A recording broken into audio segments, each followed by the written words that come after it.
ci suñu temu tey mu nekk tem boo xam ne yonent bi lañu wax sallallahu alayhi wa sallam en tant que modèle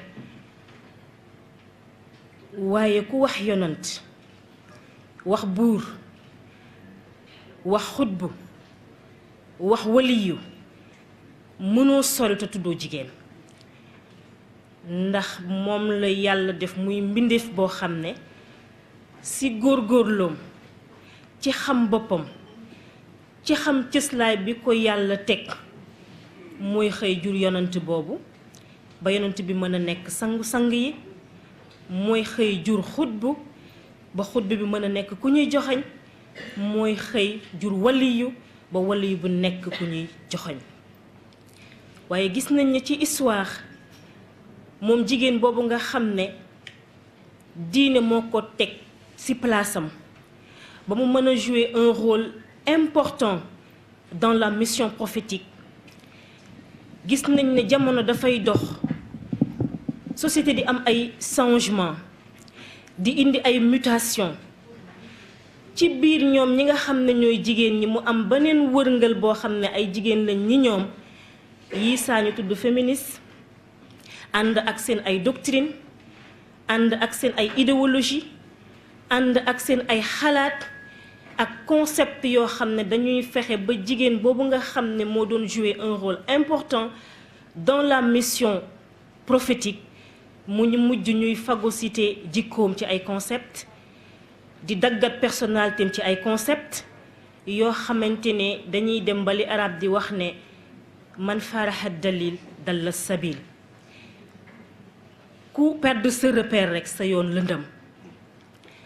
kon nag bu ñu tolloo ci jamono boobu jot na moom jigéen boobu ñu indiwaat ko gëstuloo ko diine mi nga xam ne diineel islam na du changer fi mu nekkoon fa la nekk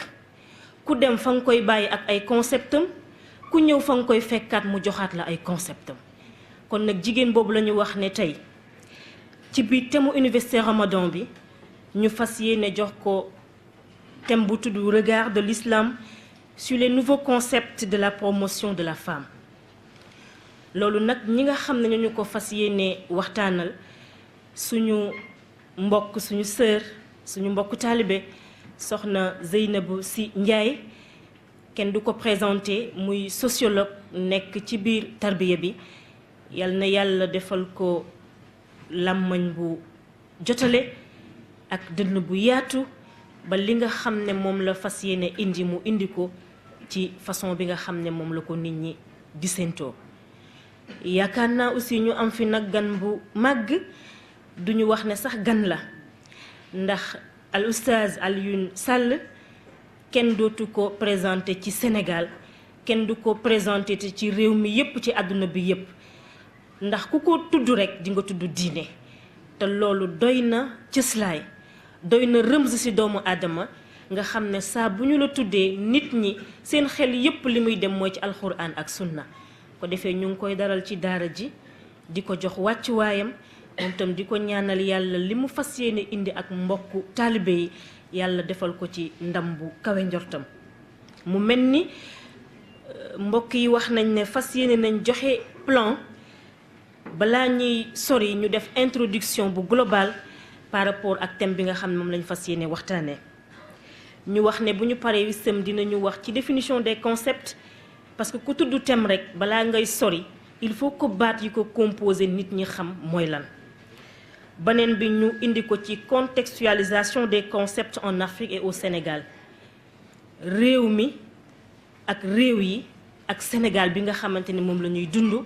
lenn lu ci nekk luy tudd feneen neneen soo ñëwee ci sa gox mën na fi tudd ni nga bëggee. beneen bi ci des mooy ñu jox lien entre société ak islam naka la ñu déggee concept yooyu nga xam ne ñoom ñoo nekk pour la promotion de la femme su ko defee bu ñu fa paree rek ñu def conclusion incha allah ubbi débat bi ba lu jotaay bi maye ñu barkeeloo ko incha allah su ko defee soxna Zeynab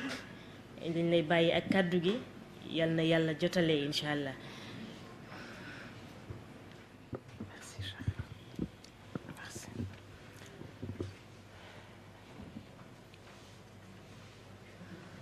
أعوذ بالله من الشيطان الرجيم بسم الله الرحمن الرحيم ربي اشرح لي صدري ويسر لي أمري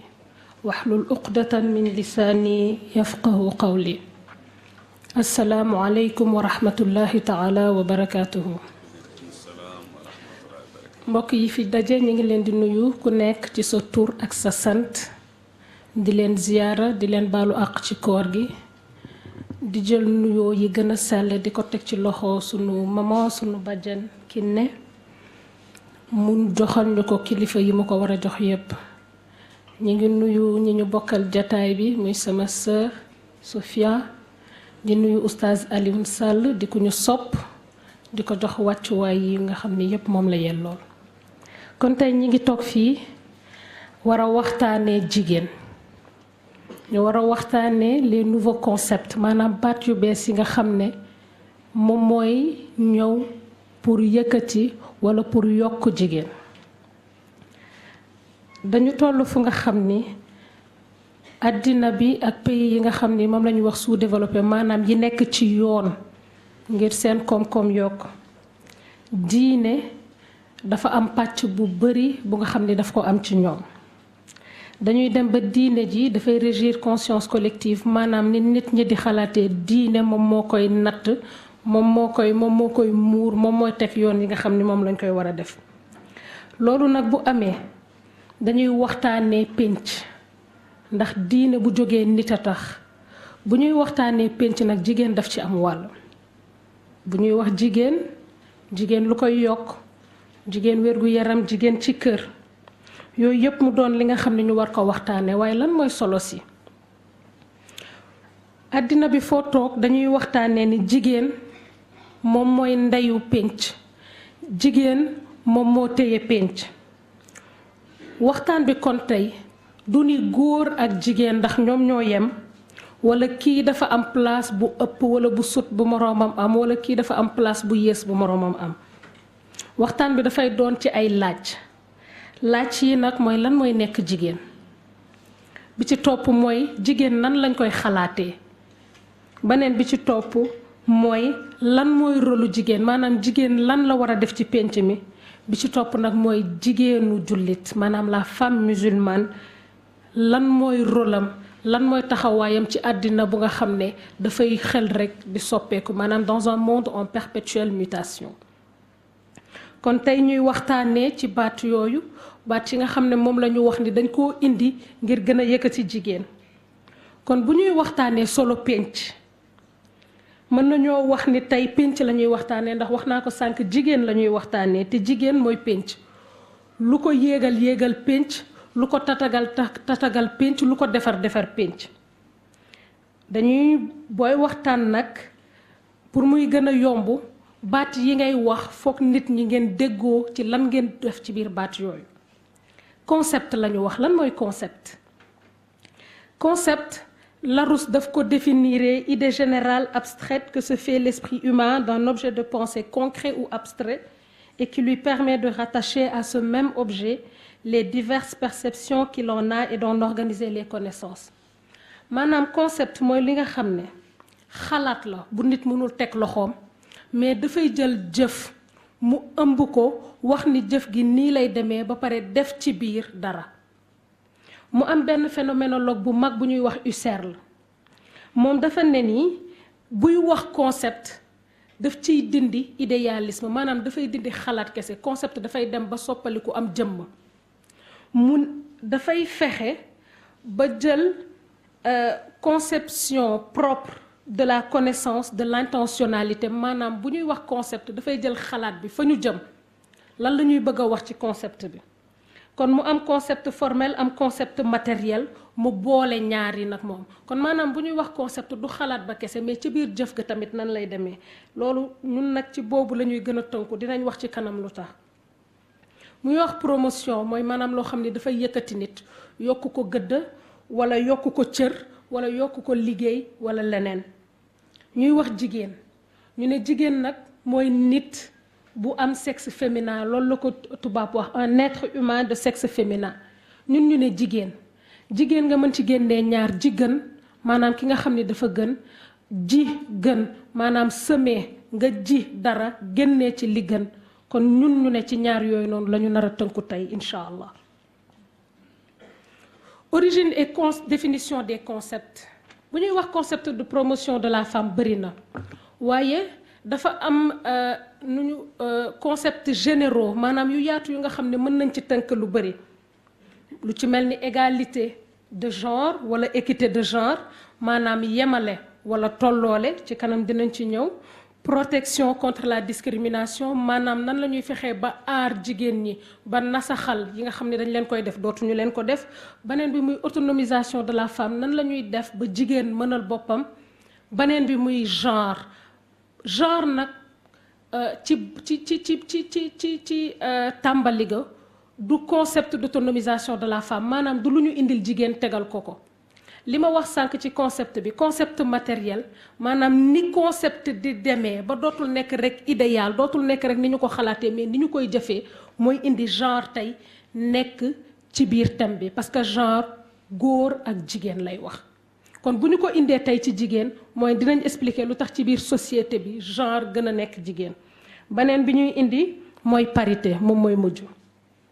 kon bu ñuy wax définition des concepts égalité de genre mooy maanaam nga yemal nga tolloole góor ak jigéen ci pénc mi te ni nga xam ne noonu la ñu nekkee ñoom ñaar ñëpp ay citoyen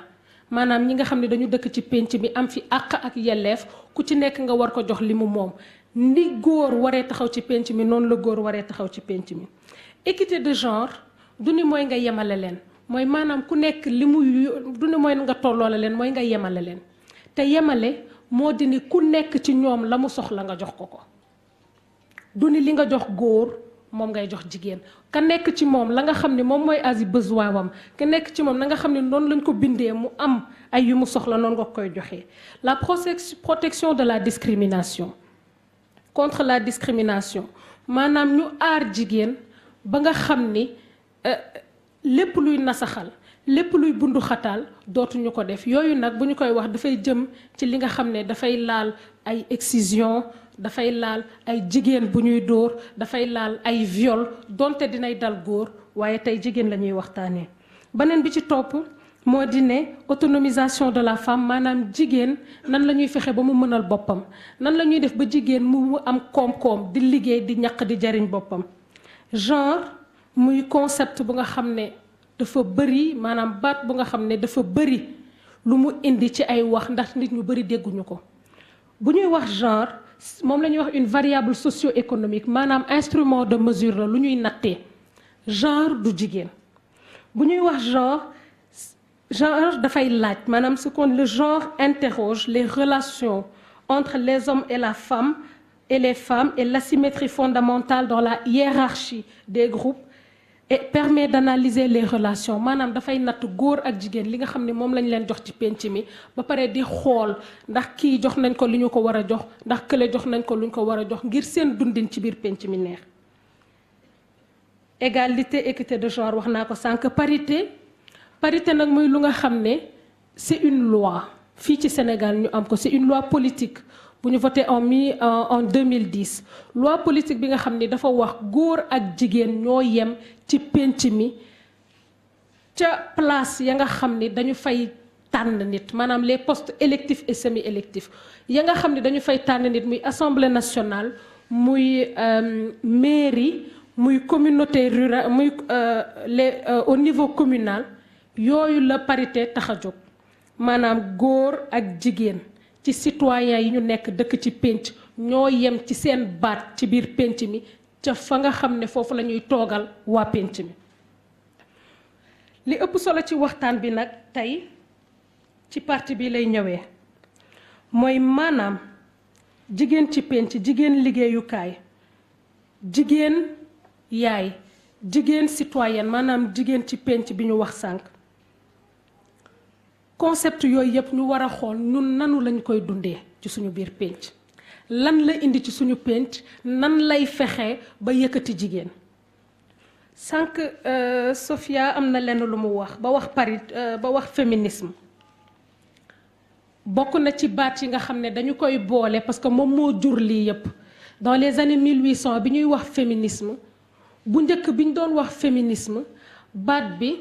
c'était un mot, c'était un concept, c'était pas un concept, c'était un mot, un terme médical maanaam médecin yi ñuy faj ñoom ñoo ko doon utiliser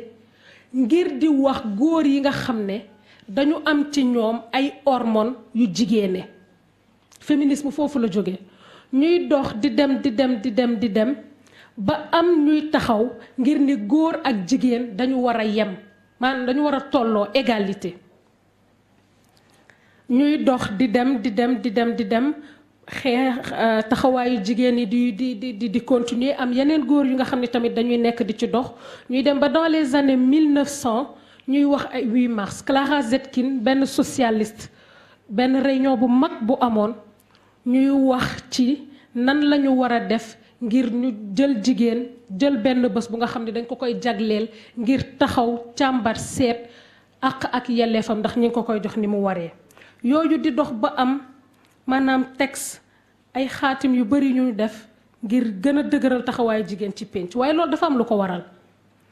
li ko waral mooy ci àddina bi dafa am pénc yu bari dañu nasaxal jigéen dañu nasaxaloon jigéen wàccee cër gi nga xam ne moom la am bokk na ci péncu arab avant l'islam di ñëw nga xam ne dañu doon rendi jigéen bokk na ci pencum Occident maanaam nasaraan tubaab yi ñi nga xam ni ba tey nii jigéen amul gëdd bi nga xam ne moom la war a am damay faral di ko fàttali Ségolène Royal bi muy présenté wu at yii ni passé rek en 2011 dañu ko doon wax la présidence ce n'est pas une affaire de rouge à lèvres et de parfum ca Paris ñu ko doon wax ni présidence du mbirum parfum ak rouge à lèvres maanaam du mbiru caaxaan du muri jigéen. kon bu ñuy wax ci loolu ñun nag ñu indi ko la linguistique nous apprend maanaam linguistique dafay wax ni l'usage fait la norme maanaam bu ñuy wax concept du définition ba moo tax ñu wax mais ni ñu koy jëfandikoo kon ñun fii nan la ñuy jëfandikoo concept yooyu noonu nga xam ni dañu ko wax. am nañu code de la femme en 1972 code bi ñu révisé ko 2013 ngir jox jigéen autorité parentale maanaam léegi jigéen mën na jox doom bi nga xam ne moom la jur. nationalité sénégalaise mën na ko jox boroom këram ñu jóge ci am loi sur la parité en 2010 ak yeneen yu ci bëri waaye dafa am rek lu ma bëgg a wax balaa may sori li ëpp ci théorie maanaam ci xalaat yi nga xam ne dafa jóge ci nasaraan yi daf ñu bëgg a gëmloo ni jigéen dafa suufe ci suñuy pénc te ñu war koo yëkkati ndax ñoom loolu la ñu xam jigéen dafa suufe ci seeni pénc ñu koy yëkkati jàpp ni ñëpp noonu la ñu war a mel fii nii ñu nekk muy Afrique sowu jant rawatina Sénégal jigéen mësu fee suufe jigéen dafa mës a am baat dinaa ci joxe tuuti ay exemple yu ndaw fii dañuy wax elles sont les gardiennes de la tradition et des valeurs maanaam fii jigéen moom moo mës a téye li nga xam ne moom mooy mbaax jigéen moom moo mës a téye li nga xam ne moom mooy suñu aada jigéen moom moo mës a téye li nga xam ne moom mooy suñu cosaan ñoom ñoo koy joxe ndax ñoom ñooy jur ñoom ñooy yar xale fi nga xam ne moom la ëppee solo fi nga xam ne moom la ëppee ku moom la gën a soxla ku ko jàppale jigéen na koy yor ndax moo koy nampal moom moo koy yar li may wax moo di ne culture occidentale bi nga xam ne à un moment donné dafa ñëw bokk ci suñu culture ndax dañ ñu coloniser dafa am yu mu ñëw rax ci suñu aada ak suñu cosaan yooyu mu ci rax nag moo tax tey taxawaay yi nga xam ne ñi ngi koy def ngir jigéen mu doon taxawaay yu nga xam ne ñun amoon nañ lu ko ëpp démb ndax booy seet fii ci Afrique jigéen yi dañoo mus a taxaw ngir équité man li may wax mooy ni duma wax égalité tolloole pour man jéng la yamala la ñu war a def ndax tolloole mooy nga gis Amadou mu am ñaari soxna kenn ki njool kenn ki gàtt mu ñëw ne day tolloole jënd tissu kenn ki di sol 3 mètres kenn ki di sol 4 mètres mu dem jëndal ñoom ñaar ñëpp 3 mètres loolu mooy tolloole kon ku tolloole dangaa jéng ndax dina am kenn koy jox li mu war a am jox keneen lu mu warul am wala nga jox kenn lu ëpp jox keneen lu yées yamala nag moo di ne kii 3 mètres lay mesurer 3 mètres la soxla kii 4 mètres la soxla nga dem jënd tissu bi jox kii 3 mètres jox kii 4 mètres kon man bu may wax ci jigéen damay wax ni suñu penc li mu soxla mooy yemale ndax mooy li nga xam ne moom moo gën a jub loolu mooy li nga xam ne moo gën a méngoo ak justice ak yoon. fii en Afrique muy Sénégal dañuy joxe ay exemple ni jigéen yu nga xam ne bu ñuy wax féministe bu dee féministe nag mooy góor ak jigéen ku nekk li nga moom ci penc mi ñu jox la ko am nañu ñu nga xam ne yàgg nañ ko fi am Afrique damay citer ay ñenn 1504 en 1504 boobu ñuy wax naa leen sànq féminisme ñi ngi ko wax en 1800 ñun en 1504 dans le royaume du Bénin dañu amoon reine bu tudd Ioba Idja 1504 ba 1550 fii ci Sénégal ñu am nag buur reine bu mag bu ñuy wax Ndate Yàlla Mbodj Ndate Yàlla moo nekkoon reine du Waalo te dafa am lu am solo ci loolu Ndate Yàlla moom moo nekk première puissance bu nga xam ne moo njëkk a jàmmaarloo ak tubaab yi ngi fi ñëwoon di ñu noot mu nekk en 1855 te balaa loolu amoon nañ talaatay ndeer en 1820 dina ci dellu ci waat ci kanam ñu jóge ci Congo en 1624 ba tey waxaguñu waxi féminisme waxaguñu waxi taxawaayu jigéen ñu am la reine Zinga Matamba moom bu ñuy wax Angola tey li mu doon jigéen jooju noonu moom moo tax ñuy wax ndax këyit ga nga xam ne moom moo def Angola protocole ba moom moo ko demoon négocier ji am nañ fii tamit Aline Sitoé Diatta la reine de Cabrousse nga xam ni 20 ans ñaar fukki at yu teg la am ñëw taxaw ngir penc ñëw taxaw ngir xeexal jigéen ngir baatam jigéen ngir kàddoom nit ñi mën ko dégg waaye li ci raw ngir taxaw ngir askanam beneen bi ci topp mu am ki nga xam ne dañ koy wax Linguère Yamar Mbodj moom moo nekkoon ki nga xam ne sànq bi may wax talaatay ndeer en 1820 bokkoon na ci nga xam ne ñoom ñoo ko jiite woon taxawal ko ne kat ñun ñii waa Waalo kenn duñu noot kon yooyu yëpp buñ koy wax mu nekk jigéen taxawaayu jigéen bu ñuy wax autonomisation de la femme sànq maa ngi koy wax ci baatu jigéen du ñu fàtte jigéen yi nga xam ne ñoom noo nekk ci àll bi ndax bu ñuy wax autonomisation de la femme bu ñuy wax promotion de la femme maanaam yokkutewu jigéen dañuy xalaat ni jigéen bu jàng la déedéet du jigéen bu jàng jigéen ba nga xam ne moom moo nekk ca àll ba di liggéey jigéen ba nga xam ne moom moo nekk di bay jigéen ba nga xam ne moom moo nekk yor waa kër ga ñu ne kooku nan la ñuy def ba dundam gën a baax kooku nan la ñuy def ba mu dund goo xam ne dundam gën a woyof ndax jigéen yi fii bu ñuy seet statistiques yi dañuy wax ni secteur informel maanaam ñi nga xam ne binduwuñu ci état 80% jigéen ñi la maanaam juróom-ñeent fukk téeméer boo gis juróom-ñeent fukk yi ay jigéen lañ jigéen mbay mi 70% juróom-ñaar fukk yoo gis maanaam ñay liggéey jigéen ñi la force de travail bi ñeent fukk ak juróom-ñett 47% mu nekk main d'œuvre bi te bu ñuy seeti ñooñu ñëpp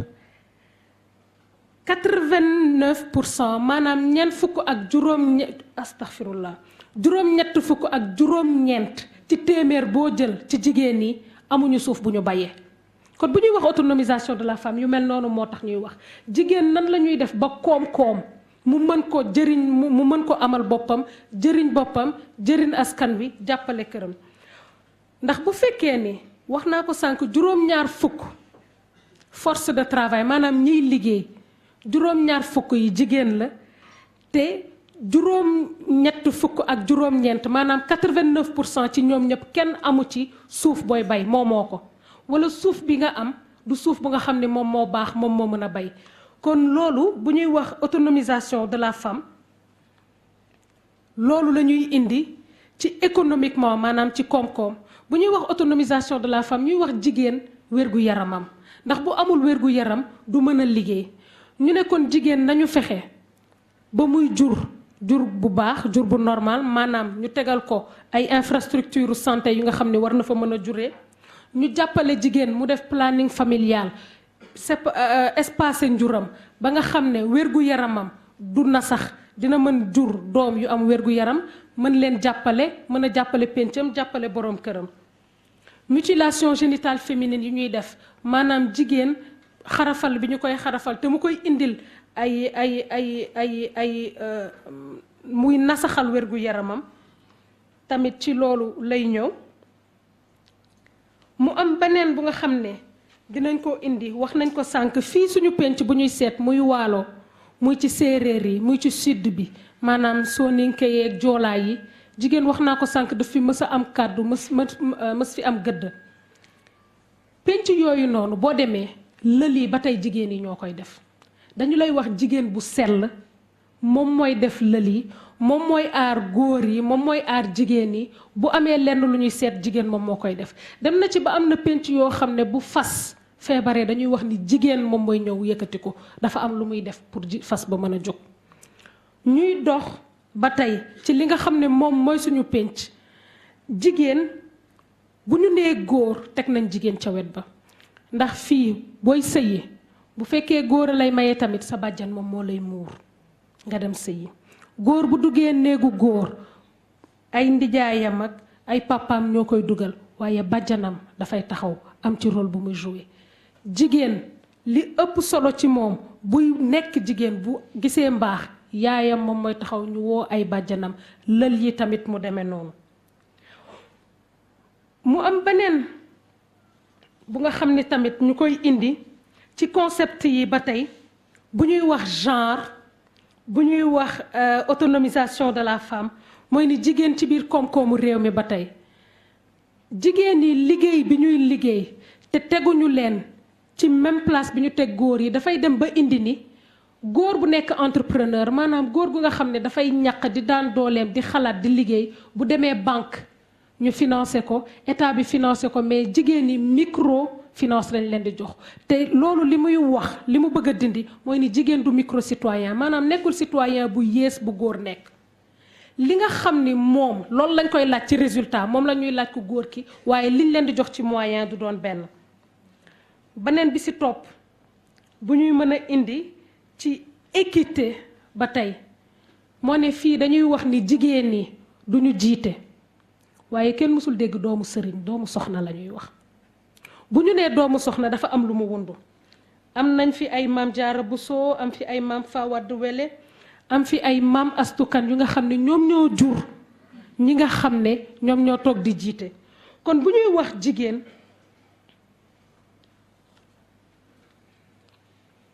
ci taxawaayam ci pénc mi ci autonomisation de la femme ci loolu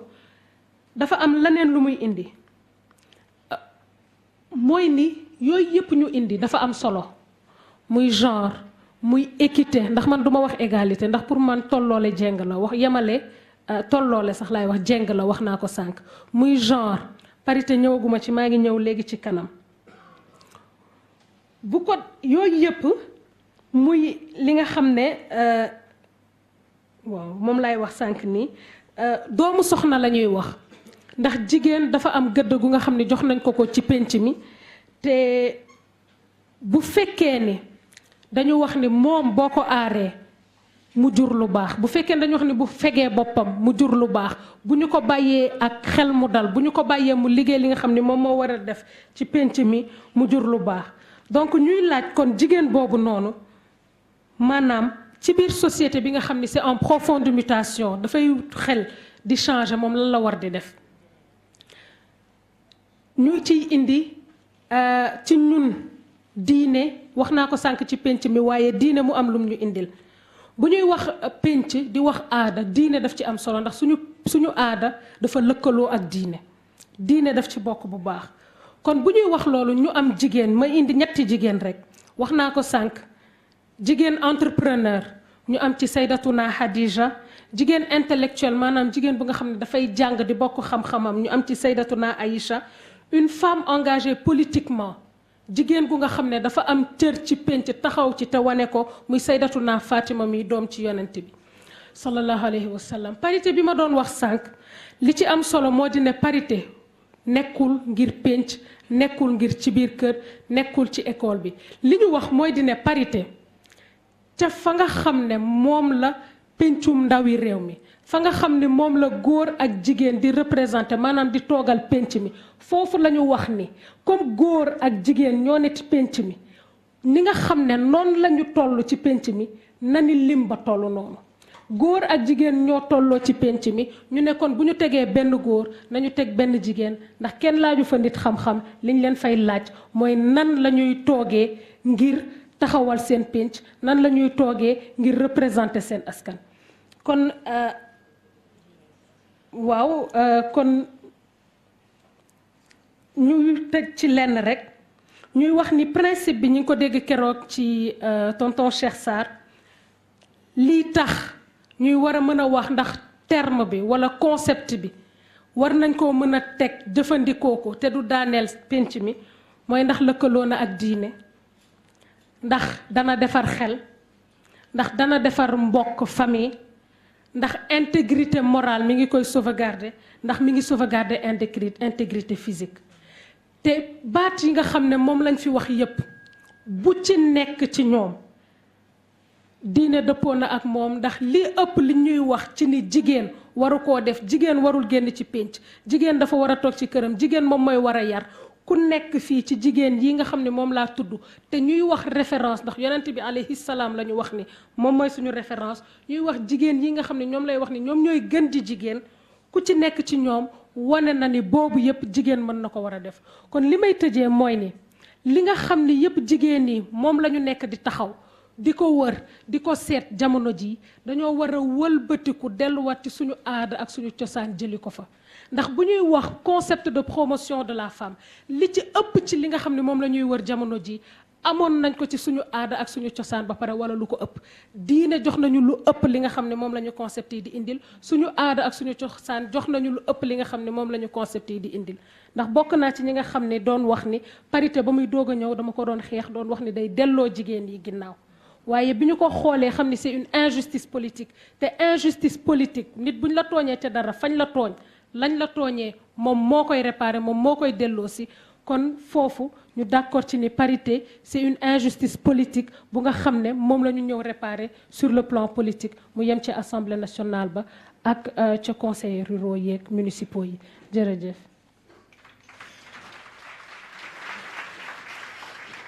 jërëjëf Seyda Zeynab yaakaar naa exposé bi ni nga ko indee leer na te am na suite logique bu am solo sans plus tarder dañuy jox rek suñu oustaz moom tamit mu dugg ci deuxième partie bi ko defee rek oustaz ñu bàyyi la 20 à 25 minutes incha allah. bismillahi rahmaani rahim. rabbi srah li sadri wa yassir li amri wahlul uqdatam min lisaani yafqahu qawli. mbokk yi asalaamualeykum wa rahmatullahi wa barakaatu. yàlla na nu yàlla may dund gu barkeel. yàlla na yàlla dundal al murshid a cheikh Mouhamadul Moustapha. yàlla na yàlla dundal góor gi ci roq bi. di wax ne li ma war a wax lépp wax naa ko jëfa ci des léegi. yàlla nu ko yàlla fayal. maa ngi am mbégte lool ci ñëwaat ci jataay bi. mosoon naa fee ñëw namoon naa leen ñëwaat naa fi. yàlla nañ fi yàgg a daje. tabaarakallahu fab sama nuyoo teg ci nuyooy soxna yi ak niñ leen nuyoo. li ñuy waxtaane nag muy concept yu bees yi man dama bëgg dellu ginnaaw tuuti ci concept yu yàgg ya. ndax concept yu yàgg yi dina tax bu ñëwee ci concept yu bees yi daañu xam ba xam promotion la pour jigéen ñi wala boog ay doodaan la pour ñoom.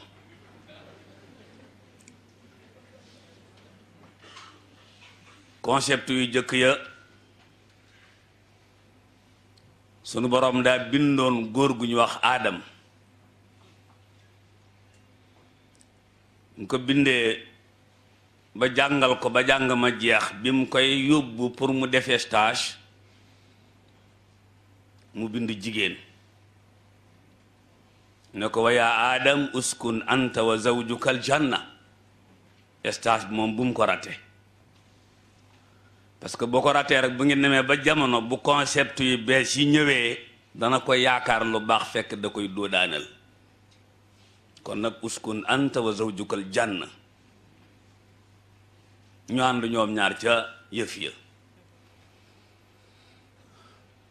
waaye fiir gañ ko njëkk fiire mooy ndax bëgg nga fee yàgg mu ne waaw ndax bëgg ngaa falu te doo falliku mu ne waaw mu ne ko ci lii ñu lay tere la nekk parce que gis naa ngeen di ndékki taabal ji gis naa ci pom gis naa ci banaana waaw nguur su neex di rek soosu fu bu ne gis naa ko fi mais am na bu ma gisut mu ne ko ban nga gisut mu ne ko sajaratul xul di laa fi gisut pourquoi bokkul ci ndékki li ak goo garab am na fi mu ne ko moo dàq ci fir wi te am na leen lu ci xew mooy wa mulki laa yablaa mu ne bu subaa ci lay xëy ndékki loola démb la woon ca tàmbalib jigéen ca wetu jëkkëram ñu boole jëkkër jaag jabar ja dig leen lu munta nekk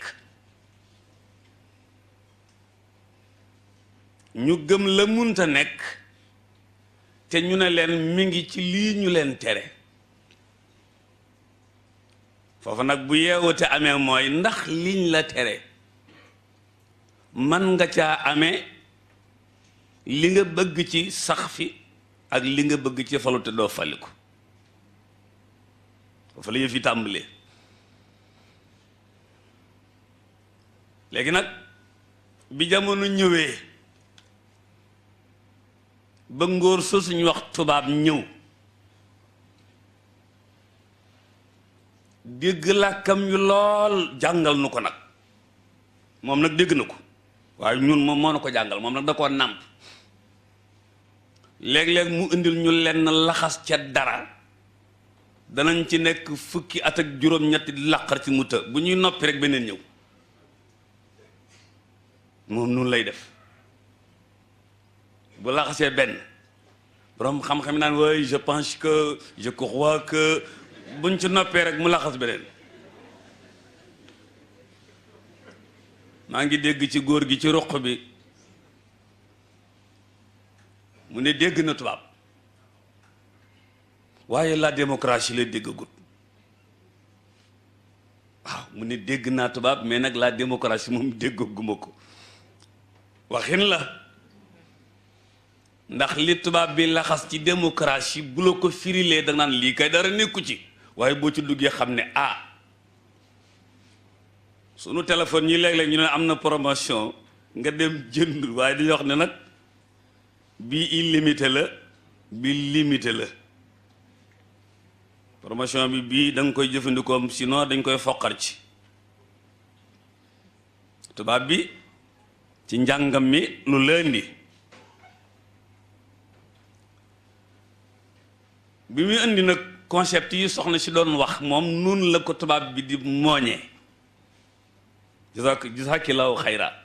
lu am solo la waaye nun bu nu ko indilee ci daara ji boo takkee weer yi rek gis na yaa quelque chose dana ci indi léegi moom bi mu ne parité bu nu ko tubaab bi firile mooy pinc ma ci wàllu politique moor xujaag nogay yem ci kepp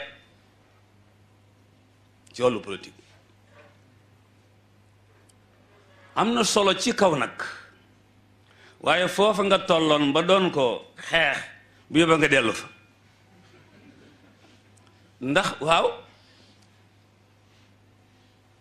gis nga dox bi jigéen doon dox wuti pouvoir di ko dox wuti assemblée bu parité amutoon 150 députés yi 100 yépp ay femmes la ñuy doon bu fekkoon kenn ku ne sa capacité ci penc mi ci wàllu politique sa dimension ci wàllu politique lañ lay jox nga jël ko. dama ne kon daañ dem ba assemblée bu ñu dee 150 députés 100 yëpp ay jigéen la ñu doon waaye bu parité ñëwee def naa naa lu ngeen góorgóorlu nag jël leen xaaj bi te bàyyi góor ñu jël xaaj bi ndax góor ñi bu njëkk ñoo nekkoon ci kanam politique waaye jigéen ñi dox wut ci leen xam nga bu njëkk boo xottilee jigéen grand bu bees rek moom doy na boo ñëwee di meeting mu tàccul la taasul la mbaxalal la nga falu dem toog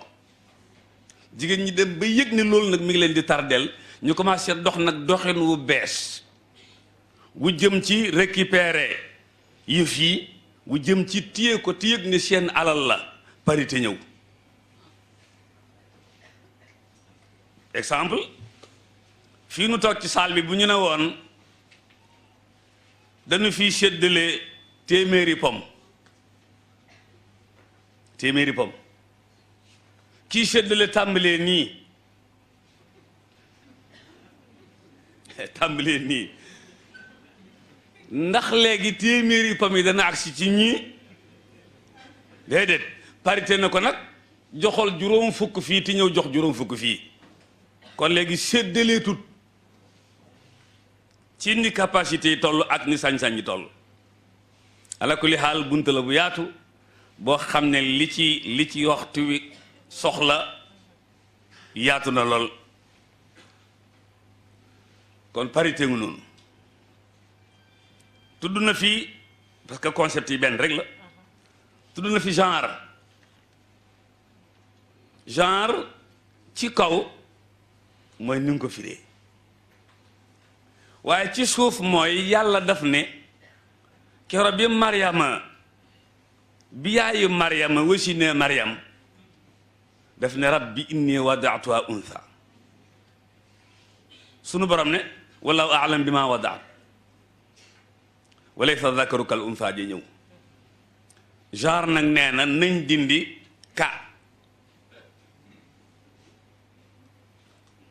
nañ dindi lay sa bokk nañ dindi lay daf ne nañ bind walay sa daal di wax ne adhakaru kal untha genre foofu lay liggéeyee si genre dem na ba ci kanam a kanam nee na jigéen dana sañ a jékki-jékki ne man kat li ma tax a doon jigéen soxlaatuma ko ci man nañ ma ko dindil te defal ma bu góor nañ ma ko dindil te defal ma bu góor yi ne man lii tax ma doon góor nañ ma ko dindil te defal ma bu jigéen loolu nag mi ngi làqu ci ginnaaw loolu la ngeen doon wax maa waraa a genre foofa la làqu xaw ma na kañ la yegsi waaye mi ngi ci ginnaaw làkk wi waaye daal baat bi moom mooy rek genre rek équité genre nangam terme yu neex la tabarakallah waaye daal sunu borom tabaraka taala bi seytaane fekkee aadama ci biir fam nekkoon wax ko baadiya dik ko lum yurut te nax ko ca baadiya sunu borom daa woo ay doomam maanaam doomi aadama yi yaa bani aadam laa yaftinannakum sheytaan maa ngi leen di ñaan seytaane discours am yu rafet yi discours am yu nice yi te ëmb lu na ci biti maa ngi leen di ñaan bum leen ci nax ñu ne waaw mu ne yaa bani aadam ñu del si mu ne xuzoo zinatakum li tax ngeen rafet rikk waaye bu leen tàqalikoog moom xuzoo zinatakum li tax ngeen rafet ana lan moo tax ñu rafet mooy diine mooy jikko mooy jom mu ne rikk waay ki leen di dig leen di dig mel ngeen ni ngeen di mel bum leen yóbbu yaa bani aadam muy ñetteel bi qad anzalna aleykum libaasan wàcceel naa leen jikko libaasan yuwaari sawaatukum wa riishan daan ne wa libaasu taqwa jikko ja ñëw wala fax ne booy sangu ji doo ko summi ñi ngankoon ci concept yële nag yu démb ya moom ñi mooy ñi nga doon junj léegi muy ki doon wax yaa xaayisal baxri yaayam ki doon wax laakin unaadi kullal bilaadi yaayam ñoom dañoo ngànkoon ci yu yàgg yële moo tax yu bees yi du leen mën a jaxaseeg yenn yi soo jëlee lu mel ni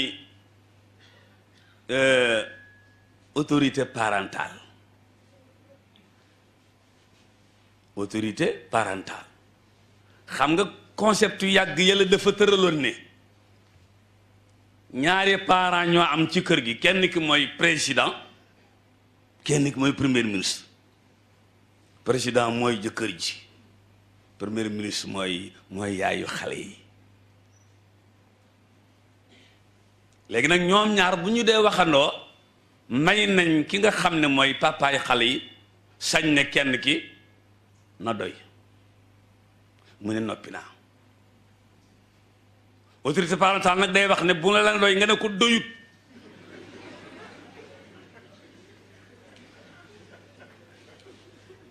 looloo demoon ba bu doom ji juddoo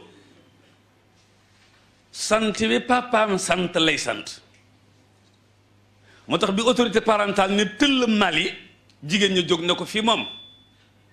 demal Sénégal parce que dañoo waxoon ci biir ca ginnaaw la nekk ci yëf ya jigéen normalement bu amee doom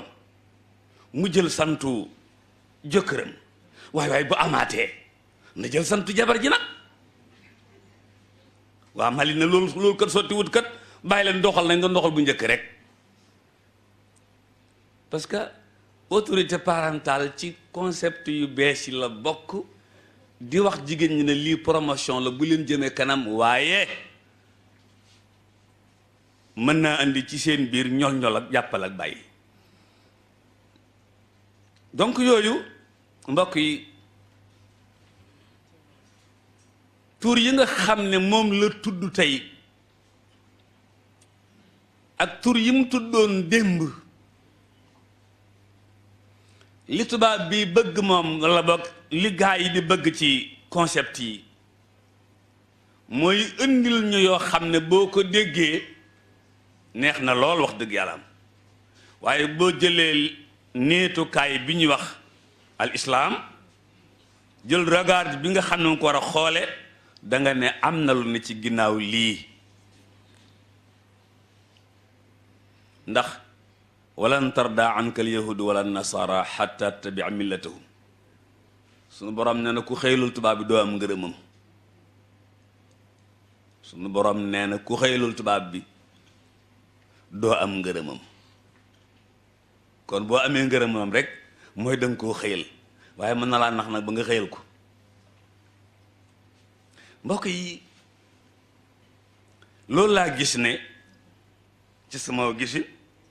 mën naa am sax du noonu waaye man noonu laa gisee mooy concept yi yu njëkk ya moonu gën a jig ci yu bees yi loolu tax duma fàtte mukk jaamia ramadan bii weesu bi woon ci ginnaawam te jëm ci dirasa jadida li kitaabillahi al karim def naa fàtteegu leen ko te loolu boo ko dégg daan waaye loolu mënul ñàkk ndax mooy tax ñu xam ne mooy tax ñu xàmmee ki ñu bëgg yor tudd nga fi jigéen ju baax ju ñuy wax suñu yaay Xadija waaye mi ngi leen di jàngal yéen jigéen ñépp ba ñun ñi sax dafa am benn bis rek mu woo yonent ba sallallahu alayhi wa sallam ne ko dama bëggatu te yilif ñu ma yilif parce que ku ñu yilif bu dee yilif léegi tey mu naqare yilif kon nag léegi ni ngay def mooy dama bëgg nga boole maag li ma yilif lépp yilif ndax ma noppalu loolu la ko waxoon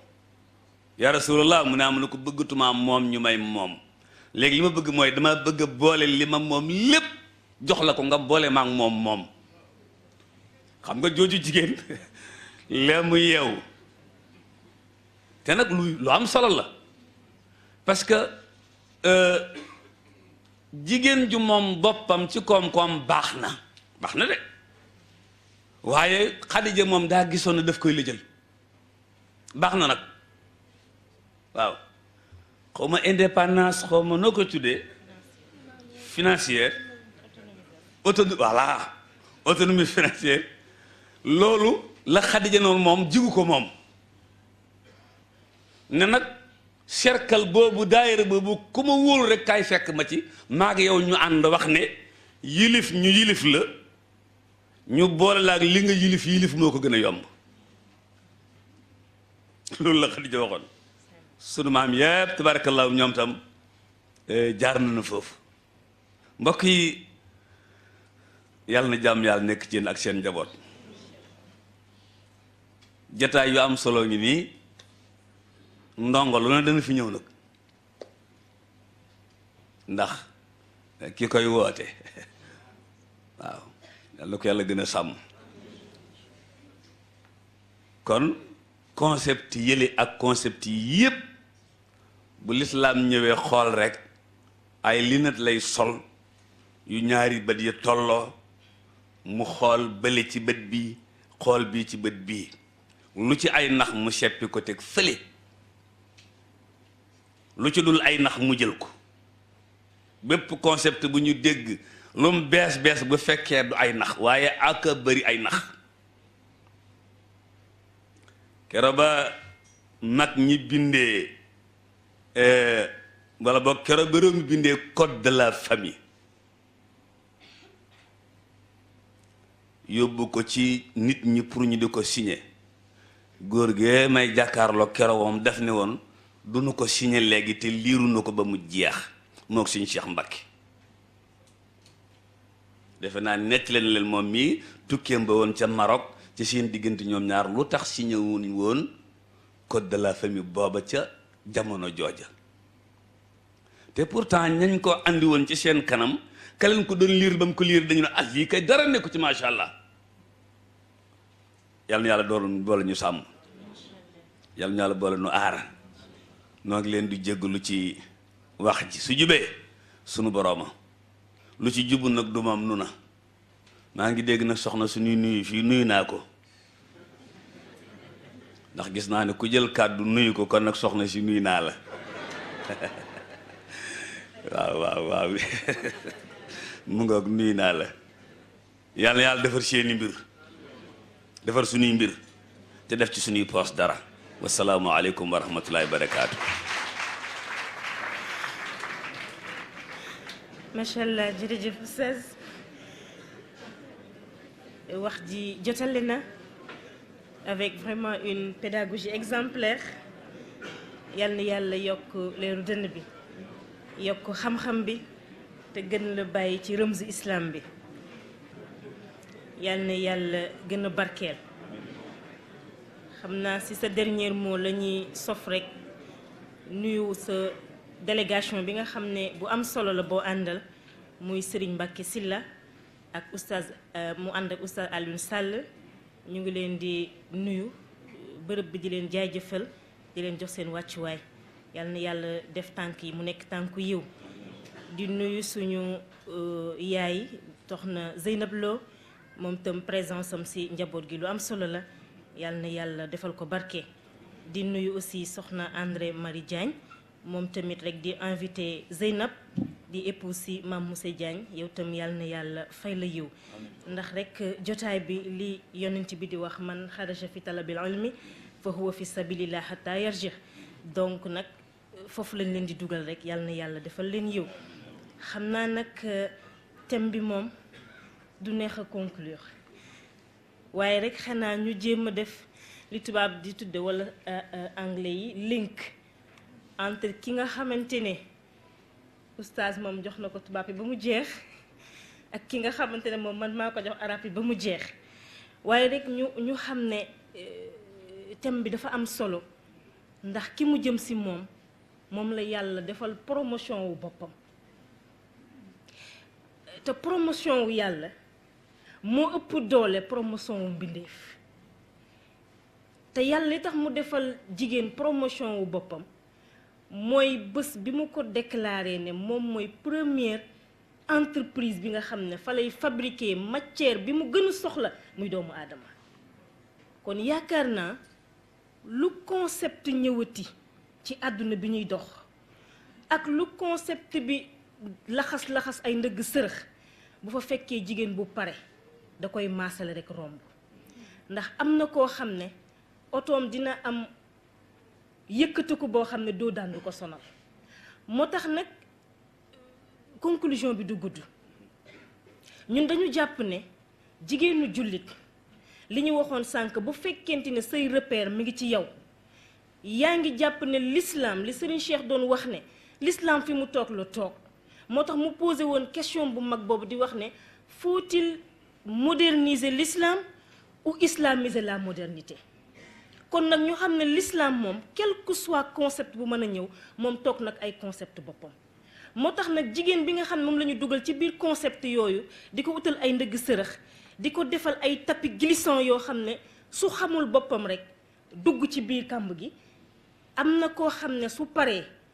ndëgg sërëx du ko mënal dara mais nag ñaari façon jigéen concept bu ñëw yóbbu leen mooy jigéen bi nga xamante ne nii parewul pam pour am esprit d'ouverture bu mën a ñoŋal personnalité am ak jigéen bi nga xam ne société moo ko phagocyté kon nag li ñu mën a wax mooy sànq bi ñuy wax nañ ko tudd moowu féminisme am na koo xam ne féminisme am na ko def mu nekk féminisme islamique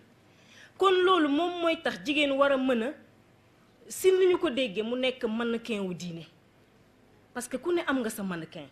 mais jigéen bi nga xam ne moom lay yàlla dénk entreprise am moom moo war a nekk mannequin wu diine ni mu koy nekkee nag mooy il faut mu dem si lu ñuy tuddee marché boo xam ne marché jikko la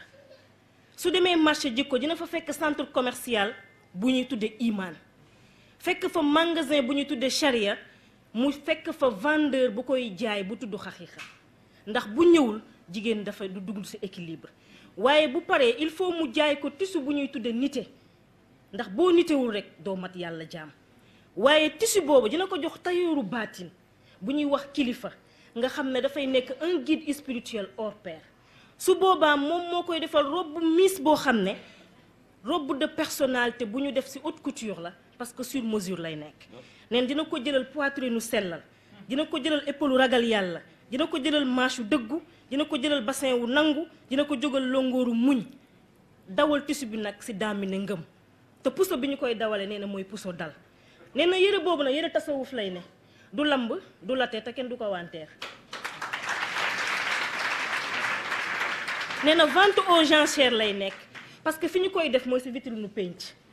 mu ne yëre boobu robe miss lay nekk bu ñuy défilé ci défilé borom cër ci keppaaru nitu yàlla mu ne nag ñeent mooy tax jigéenu jullit gañ a casting bi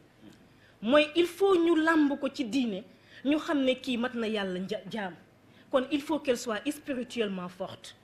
mu ne il faut ñu làmb xalaatam ba xam ne intelligence am incliné wu na sur le sacré ba lépp luñ ko jox ñu xam ne xam-xamu yàlla bu am tawfiix la kon il faut qu'elle soit intellectuellement bien formée mu ne waaye il faut mu ràngoo un cœur de valeur boo xam ne caq yi per yëpp ay jikko la su dee mandu mu jël bu dee dëggu mu jël bu dee sellal mu jël ba yëpp mat mu nekk une personne moralement valable waaye nee na aussi bu ñu ko fekkee ci société bi na nekk jigéen boo xam ne concept du ko dab parce que bu ñuy wàññi nit ñi dinañ ko fa bàyyi mais suñu wàññi poids yi moom la ñuy njëkk jël mu ne bi ci des pour nga mën a nekk ci dauphine yi nga xam ne ñooy défilé ci keppaaru yàlla nee na il faut nga xam ne le charme est trompeur la beauté est passagère nee na seule une femme soumise au Seigneur est digne d'éloge kon nag il faut que nous soyons des femmes vertueuses des femmes de valeur si nous voulons vivre éternellement en intimité avec notre Seigneur loolu nag li la koy may mooy quel que soit concept yu la société mën a imposer il faut nga nekk imraatun muslimatun mu'minatun saalihatun tayyibatun ka shajaratin tayyib yaxruju nabatahu bi iznillah. loolu moo lay mën a permettre couronne bi ngay takk ci keppaaru nit yàlla ci perpétuelle mutation di société di am nga mën a dugg ci yaa ayyatuha nafsul mutmainna irji'i ila rabbiki radiyatan mardiya fadxuli fi ibadi wadxuli jannati. kon nag foofu la ñuy yemale programme bi, ñaan yàlla mu defal ñu tawfiix, ñaanal yàlla encore une fois ki tax ñu tal lii muy Seydi Mouhamadou Moustapha Sy. yal na yàlla barkeelal ko, yal na yàlla sàmmal ko sàmmale ko, yal na yàlla aar ko aarle ko. lépp loo xamante ne xalaat na ko ci diine ji, ci àdduna bi, ci réew mi, ci monde entier bi, yal na ko yàlla defal te yàlla lafal ko cat. waaye ñaanal suñu yaayu daara encore une fois yal na gunge bi sax, yal na gunge bi law, yal na yàlla ëcc fan yi, yàlla boo gis dara lu la gàllankoor. kon xam naa li duuf ci nag bi ni ko imaam Samba di waxe xajandoowul ci cin li. wa axir daxwaana an alhamdulillah wasalaamu aleykum wa rahmatullah. ñu mel ni dañu wax ne suba pause la, waaye rek incha allah jeudi incha allah ñu dajewaat fi defaat daara, ndax nitu daara moom daara rek moo koy ñoŋal. su ko defee rek incha allah rendez-vous à jeudi. ñu ñaan yàlla mu defal ñu tawfiix, defal ñu taysir, defal ñu naja. encore une fois oustaz yal na yàlla barkeelal la li xam ne nag yaa moom kër gi ndax na duyuf wa anta rabbul manzil incha allah. ñu jàng fatiha def juróom-ñetti li ilaa fi xuraysin def ko addiya Mam Babacar moo xam raccourci yi muy jaar rek ba joxal ñu ko yonent bi sallallahu alayhi wa sallam.